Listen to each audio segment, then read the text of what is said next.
Nataka kusikia sauti kubwa vijana. Tumsifu Yesu Kristo. Basi asante sana. Ikizingatia heshima ya meza kuu, lakini pia na wengine wote ambao tumepata nafasi ya kushiriki siku ya leo. Majina yangu ni Joseph Sylvester Domba. Nimesimama hapa kama mtoa neno la hamasa kwetu wote kama vijana kwa siku ya leo. Basi nikuombe kwa dakika chache utege sikio lako, tupate kujifunza jambo moja la msingi sana kwenye maisha kama vijana, lakini kama familia za baadaye na kizazi hiki. Hasa leo ninatamani kukushirikisha wewe kijana ambaye uko hapa juu ya jambo moja la msingi sana ambalo nimelipa jina la comfort zone delays destination. Kwamba ukanda tulivu unaweza kuchelewesha hatima ya mtu. Ninafahamu tukisema ukanda tulivu kwenye akili yako kwa haraka haraka unafahamu ama unapata picha fulani. Ni mahali ambako unaishi kuwa salama, lakini hapapi uhalisia wa hatima yako kule ambako unaelekea. Lakini kwa kuongeza kwa kiasi kichache naweza kusema ni muda mfupi sana wa comfort zone ambazo tuko nazo kwenye maisha kama vijana, lakini zina impact kubwa ya kuharibu ama kuvunja kabisa zile hatima kubwa ambazo tuko nazo.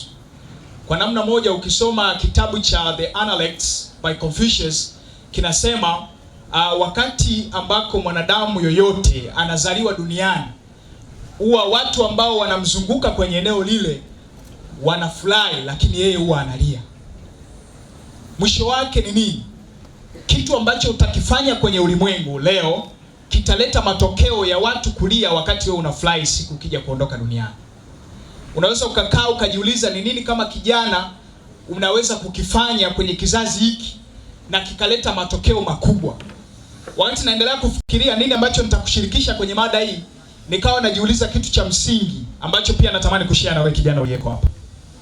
Kila unapopitia kwenye hali fulani, kila unapopitia kwenye changamoto fulani, kila unapotazamia jambo fulani zuri, kitakachokupeleka kuwa na nguvu zaidi ya kufanya hicho kitu si kwa sababu uko hapo, ni kwa sababu mbele yake unaangalia utukufu.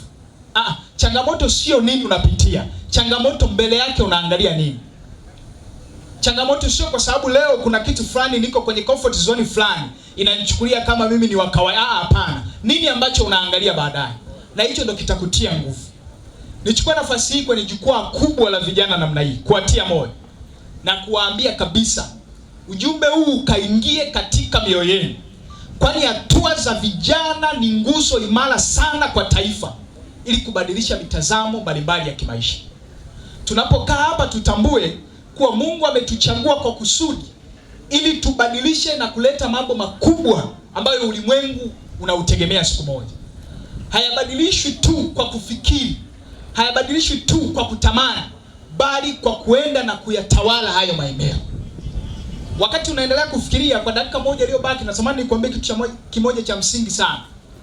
Kama kuna sehemu yenye utajiri mkubwa duniani ni makaburini.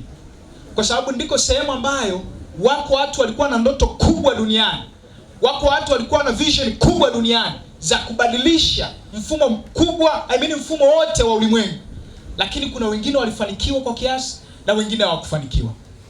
Tunapokusanyika hapa, sauti yetu moja kama vijana iwe ni sauti ya mabadiliko, iwe ni sauti ya kututia hamasa, iwe ni sauti ya kututia nguvu. Hebu nikupe historia moja kafupi tu.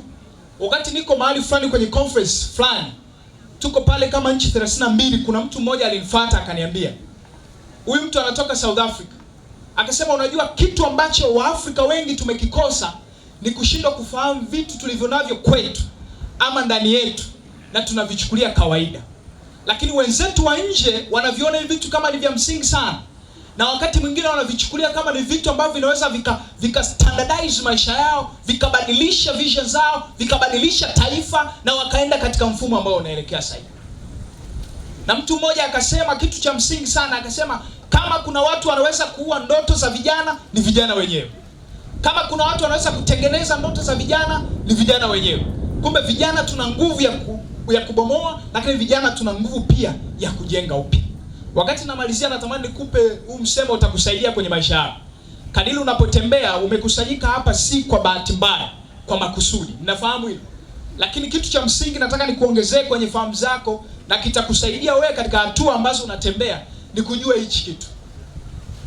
Benjamin Franklin alisema we do live only once. Tunaishi mara moja, si ndio? Ulimwengu tunaishi mara moja. Ukipata nafasi hii sasa hivi, kama kuna kitu cha kukifanya leo ni kizuri ambacho unajua kitaleta impact kwenye taifa, kwenye kanisa, kwenye mahali uliko, kifanye. Na usikifanye katika namna ya kawaida. Kitakuwa na matokeo makubwa sana kama utaamua kukifanya leo. Kwa sababu muda ambao utaamka na kufikiri kwamba utataka kukifanya utakuwa tayari umeishaisha. Na comfort zone ambayo naisema ina delays destinations za watu wengi ni kuishi hapo ulipo ni pa kawaida. Na wengine wana justify. Na kuna mwingine yuko mahali hapa anasema kwa sababu mimi kwetu tunasomaga lakini wengi tunaishia chuo kikuu. Ndani kwambia you are fair. Kama unawaza hicho kitu. Lazima ujue comfort zone utakapoamua kuondoka ndipo mafanikio yako yataanza. Hiyo si. Kuna watu hadi leo hawawezi kufikia destiny zao sio kwa sababu hawana uwezo, hapana. Ni kwa sababu wamelizika na comfort zone. Kuna watu comfort zone zenu hapa ni marafiki. Umemzoea rafiki na unamuelewa sana, lakini ndiye anachelewesha hatima yako wakati mwingine. Wakati mwingine comfort zone ni ratiba ambayo uko nayo, muda ambao unaamka, kitu ambacho unakifanya, uko hapo unakiona cha kawaida lakini ndicho kina delay maisha yako wakati mwingine. Wakati mwingine comfort zone uliyokuwa nayo, hapana, ni sauti unazosikia, wakati mwingine ndio zina delay destination yako. Na wakati mwingine zinachelewesha kule ambako unatamani kufika. Nikutie moyo na nikuombe sana. Leo unapoondoka hapa, tangaza alama mpya. Hatua zako zinapotembea, tangaza mafanikio mapya. Discipline ni muhimu sana. Motivation peke yake haitoshi. Kama hauamini na kumotivate hapa, nenda kalale. You never get anything. Hakuna kitu utapata. Motivation is stagnation key. Lakini discipline is what make consistency. Nataka nikwambie. Na hichi kitu cha msingi sana kama vijana tutakifahamu na tutakiishi. Baada ya kusema hayo, Mwenyezi Mungu awabariki sana. You are in the comfort zone. Remove it. Remove it. Your future is bright na Mungu amekuchagua kwa kusudi maalum sana. Mungu awabariki. Asanteni kwa kunisikiliza. Asante sana.